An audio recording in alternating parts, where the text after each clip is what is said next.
right. You begin this. Greetings and welcome back, gentles and ladiesmen, to another Shrek-tastic episode of Paper Mario. I'm your host, Michael the Red Hand Xander, and this is my brother-in-law, Scott. Introduce yourself, Scott. I am Scott. I like small children. Alright, so in this Shrek-tastic episode, we're going to be kicking off Gusty Gulch, which is sort of like the... I don't know, I guess you can count Forever Forest as like a mini dungeon, maybe. This chapter is kind of interesting structure-wise. I can't do it. I can't Just do like it how anymore. Eric couldn't do Scooby-Doo anymore. Listen, So I can do Scooby-Doo all night long, you know what I'm saying? Okay, But here's the this deal. chapter's interesting in that it's got... I'm really tired now because I was screaming for so long.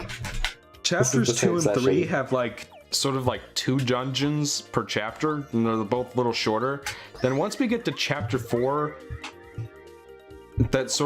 chapter 4 only has like 1 big dungeon, then chapter 5 kind of goes back to having 2 dungeons M. Night again. Shyamalan takes over after this chapter. Sure, whatever. And then What's chapter 6 that? it goes back to 1. It kind of goes a little back and forth. But yeah. So we do have a... What are you doing? Dude, I'm so tired. I was yelling. Now I'm like that tired rather than crazy tired. Man, those Eric, last have few you- episode stick it out of me. It's Would still you- 420 blazed, by the way. Yeah. I'm Scott the pedophile. What else? What else? You were saying something about. Have you ever seen Scott Pilgrim versus the World? I've never sat down and watched that movie. I know it has like sort of like a cult following by hipsters. Yeah. Not just hipsters, a lot. Apparently it's Clement's favorite movie, but I don't think it's From that good. what I've seen of it, it's like I get the appeal, but I don't know, whatever. People can like whatever the fuck they want. It's a on it. very Shit. I don't give a fuck. millennial thing. Oh, by the way, Michael got the jump upgrade that changes the timing. What? You probably pointed that out. You know, you got the jump upgrade. yeah, we got the super boots, Yeah, and so yeah, everything. now you can see what I was talking about in previous parts. Yep. See, now you have Like to now have you that gotta delay. wait for him to do the spin jump before you can, and you gotta do that every time. When you get the third jump upgrade, It changes that it goes again, away right? because the tornado jump is paced more like the original jump, so like that's issue sort of goes away, but it's just like, I don't know, it fucks up your timing, and I guess that's one thing that Thousand Year Door improves. I do like the story in this part of the game. It feels very unique, whereas a lot of the other stuff in this game I feel like is pretty like not bad, but just not that interesting. Whereas this is like you have like these almost like borderline military boos fighting back against Tubba Blubba, who's Bowser's commander, who's just sort of like eating them, as we'll see. Yeah. It's kind of Lovecraftian almost. A little bit. Yeah. It's actually commentary about the war in Iraq. This game came out in 2001, and the Iraq War didn't start until 2 years after this. So, Mission accomplished. George Bush, 2003. mission accomplished. I've defunded the UNFPA program that helps women around the world. Mission accomplished. Yeah, mission accomplished. That's great. That's great news. 7 more years by in the way, Iraq. vote Mission for me again in accomplished. 2004, and I'll keep doing the same stupid fucking shit I did in the last term. We love you, George Bush. I love your paintings of dogs. That is like... That is such an so eclectic quintessentially thing. George Bush. It's such an eclectic, like, I ruled the world once, now I'm gonna paint dogs. Hold on, I'm gonna look up some of his paintings of dogs now. Eric's gonna insert copyrighted dog paintings from George Bush into the video. If they're funny. Hold on, see if I look up George Bush and then press D, it's gonna say dog. Yeah, the first thing that came up was dog. It didn't say death. George Bush did 9/11 meme. Dog paintings. Hold on. There's a bunch of pictures of him with dogs. Yeah, hold on, here's the dog painting. Yeah, I might put this picture, and this is pretty important. Hold on. You say some things, Michael. I'm busy doing important stuff. Oh, yeah. This part's kind of cool. Because it's just like, Bao hides you from Tubba Blubba. Because basically, Tubba Blubba's invincible, if you hadn't read the text. Oh, I've got to look at this now, real quick. That's a picture of George Bush with some of his dog paintings. I want to probably put that in. You know what the worst part is that these paintings are actually bad. Okay. Not that bad. It's a pretty poor quality picture, but I don't fucking care. They look like decent paintings, considering that he's a retard. Michael, come on, that's really offensive. Eric's gonna censor that word I said just now. No, I'm not going to. I'm not. Hey, I said it last episode, and then what'd you say? Right, fine. I corrected my error. I apologize for using the R word to describe former U.S. President George W. Bush. Michael Sander, 2016. What I will say, to demonstrate Mr. Bush's intelligence is a quote that he said during the 2000 election cycle. "I dream of an era where man and fish can live in peace." You know, Abraham Lincoln once said something. It's my favorite Abraham Lincoln quote. Never believe everything you hear on the internet. Oh, I heard this in a political science class, my friend. Did he actually say that? Yes, he actually said something to that effect. I can find... What was it again? The exact quote. I dream of a day when man and fish can live in peace. Is that like supposed to be some sort of dupe thing, like talking about the environment? Like I'm trying to parse what it is. And all I got is do you have quick change yet? I haven't been paying attention at all. Okay, so what he says, I know the human being and fish can coexist peacefully. What the fuck is he talking about? Like, I'm sure that... Is he just like appealing to some sort of environmentalist lobby? It was probably just something on the campaign trail, you know? Yeah. We're gonna open that link real quick, and then... It's funny, because the speech that I gave to... Oh, what is the... Bush was wrong. I hear the fish are trying to develop nuclear weapons. That's a top comment. Nuclear. You're either with us or you're with the fish. Bush, did you know that George W. Bush speaks fluent Spanish? It's true. I wonder if he still has like beyond like not just the American accent, but the Texan American accent. He's from Texas, right? He was born in Connecticut. Like his family they're a bunch of oil people. Frank Texans. It's funny, I tutor, I don't know if I've ever said this, but I tutor literacy to kids from kindergarten to 7th grade on every weekend. Normally you're supposed to have the same kid every week, but in this case, I only had, the kids like would never show up and I kept getting switched kids who would also not show up. So I basically had a different kid every different week, but I finally ended up getting this 5th grader who comes from Mexico. Which is why he was there. A lot of people are there because they're either foreign or have low socioeconomic statuses. And then we're able to, you know, help him out a little bit.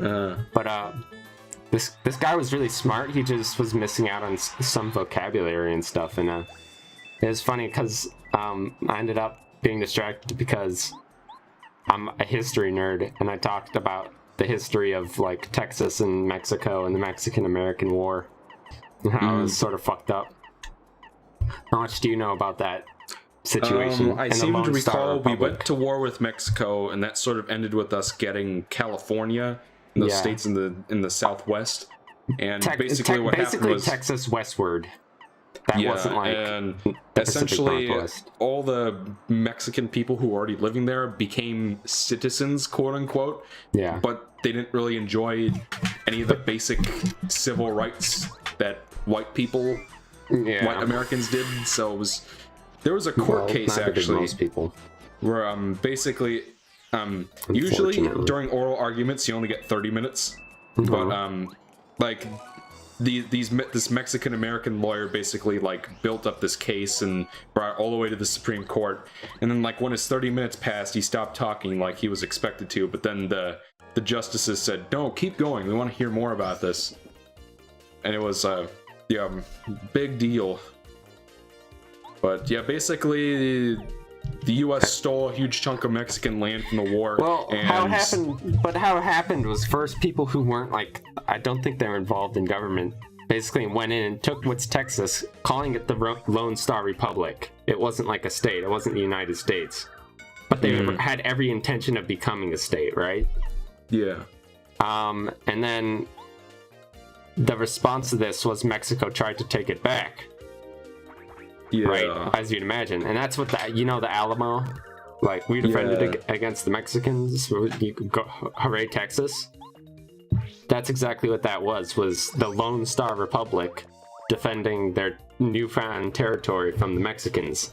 And then I don't know if they became a state then or became a state later, but basically because Mexico attacked the Lone Star Republic, which was basically a state at that point, the president was like, you've declared war on us.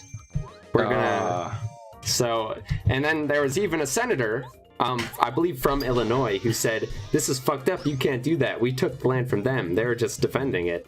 And basically the overwhelming agreement, and from Polk, who was the president at the time, and he used like, I don't know if he used an executive order, basically said, we're declaring war on Mexico. But this senator who was against going to war, his name was Abraham Lincoln. Interesting, eh? Anyway, now to fight this giant monstrosity to save these ghosts.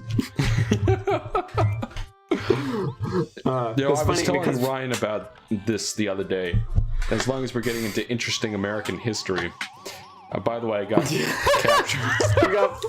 I got captured right away. Michael was just demonstrating. To show off the. Michael was just trying to show off mechanic real quick. Yeah, Michael's just showing off the mechanic. Just like how in the very beginning of my Dark Souls 3 playthrough, I was just showing off the taking damage mechanic when I. It's just like, all right, no damage speedrun, let's go, and then you get hit immediately after that. That was funny. I said no death speedrun, not no damage speedrun. All right, whatever. The joke being was that it is neither. Ha ha. So most of the enemies you're fighting in here are pretty much all of them are clubbas. And clubbas, they're. It sounds like a horrible racial slur. Clubbas are challenging enemy. Okay, shut up. Like if you've ever played Super Mario Brothers 3, there are these enemies called spikes. Basically, they are those guys who take the things out of their mouths and throw them at you. Yeah, so like the They're spikes, like those guys. They were like only in one level of Mario 3. Then they came back in Yoshi's Story. There was like one of them named Gavin who owned the Jungle Hut in the fourth chapter. That's right, in Yoshi's Story. Yeah, that was in Yoshi's Story. Not you. I think you said Yoshi's Island. No, I said Yoshi's Story. Then in this game, they sort of bring the spikes back, but they give them different looking faces and give them clubs and call them clubbas. Like in Paper Mario Sticker Star, they bring back. In Sticker Star, they bring back regular spikes who behave like they did in Mario 3. But yeah, but that's essentially what clubbas are, and what makes them kind of tricky to deal with is they're pretty bulky for the stage in the game. They also often go out on weekends and sort of party it up. That's why. Hey Eric, do you know what Clubba's favorite food is? No, Michael, please regale me.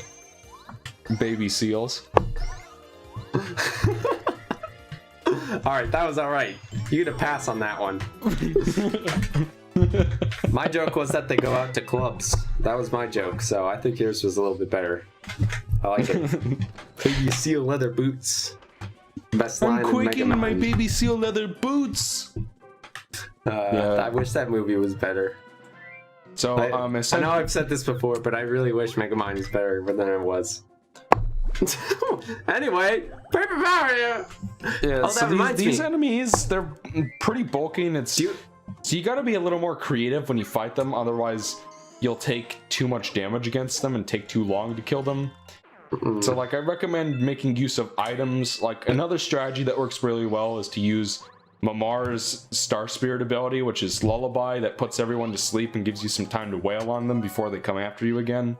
Bow is a good choice against them because they don't have any defense. So like basically Bow's regular move is a slap attack. Like she'll keep hitting them back and forth. She's like the only non-upgraded partner in this game. I mean, at this point. She gets upgraded. I know, but at this point. Yeah, but we'll be seeing an upgrade block pretty soon, actually. Okay. What else? Oh, I was gonna say something on the subject of clubs. Do you know about the final this is allows for talking about history and clubs. You know, okay, first of all, you know the story of Anastasia, like the Disney movie at least? Well, that's a Don Bluth movie, but yes. Yeah. Well, it all makes sense. It all makes sense, Michael. So Anastasia was supposedly the princess that survived. I think it was Stalin was in power by Rasputin. that time. No, it was after Rasputin. I think Stalin had taken over before they executed the final. Like, no. Lenin was like in charge of that. Yeah, right. Yeah, this was during when there was sort of the Russian Civil War. But anyway, so Lenin, I guess, is before Stalin. I think it was post Rasputin. I mean, the Don Bluth movie is just a bunch of like made up shit, but which is fine. But it's sort of based off of the this family, the final Russian like Tsar and his family were executed. Yeah, the Romanovs, they were executed. And there's actually historically a bunch of fake people claiming that they were Anastasia kept popping up, and trying to convince people that they had survived. I think they finally like found forensic evidence of like Anastasia like being dead. I think like just like recently they found forensic evidence that Anastasia was indeed executed that same day. I don't know why I'm not pressing the A button. I don't know either, but what was funny is the story that you don't hear, and I just heard this from my history teacher, so I don't know how true it is. Some guy basically claiming some Russian guy basically claiming that he was one of the sons of the Romanovs, just started a club in LA. I don't know what it was called. It might have been just called like Romanovs. There's the upgrade block. Oh yeah. It might have just been called like the Romanov Club, but he would basically go around claiming that he was the son of the Romanovs and just entertain people and be like, I'm grandson of Russian Tsar. Now come to bar and enjoy. Yeah, and you can imagine him wearing his sunglasses with a cigar and lighting people's cigars and stuff. God. It's just sort of funny because you think of the whole Anastasia story of Anastasia lived, and then you think of this other guy who's just like, I'm the son. Let me light your cigar. Give me money. And it's funny because like the last time I saw Anastasia was before I had any inkling of Russian history whatsoever. So like, and then you actually learn about who the Tsar was and how kind of brutal he was. Yeah. And then like you look at the character in the movie and he's just like this gentle father sort of character. It's just like that's not who Tsar Nicholas III was. Anastasia's a weird movie. I mean, and that wasn't who Rasputin was either. Rasputin was also really interesting. Wasn't he the guy whose death was like... Wasn't he the one... like, I remember... Grigory Rasputin. Basically, he showed up one day and was supposedly able to, like, cure, like, I don't know if it was... Oh, yeah, I think one of the Tsar's sons had, like, that blood disease where, like, if you bleed, you die, because it doesn't congeal. Or something like that. Yeah. He was able to supposedly cure it through mystical means, even though it was, probably some fluke. And then he became sort of an advisor. Oh, like Dr. Oz. Yeah, exactly. He was the healer of Dr. Oz is Rasputin confirmed. But then Rasputin basically sort of had to take over politically when the Tsar decided to go out during World War I and be like on the battlefront. Yeah. And he wasn't capable. And then I guess the people there, that's when he was assassinated. And supposedly the story behind Rasputin being assassinated was that he was like stabbed and then he didn't die, and then he was like poisoned, and that he like was hit with like a club, and it took like finally drowning him to finally kill him or something like that. And there's just sort of like a sort of old wives' tale about him. Oh, an old wives' tale I heard through a Chinese whisper. Okay, old wives' tale might not be correct. Chinese whisper is a real phrase. Look it up on Urban Dictionary. Look it up on Urban Dictionary. Now, let me look up some shit on Urban Dictionary right now. Don't do it. Don't do it.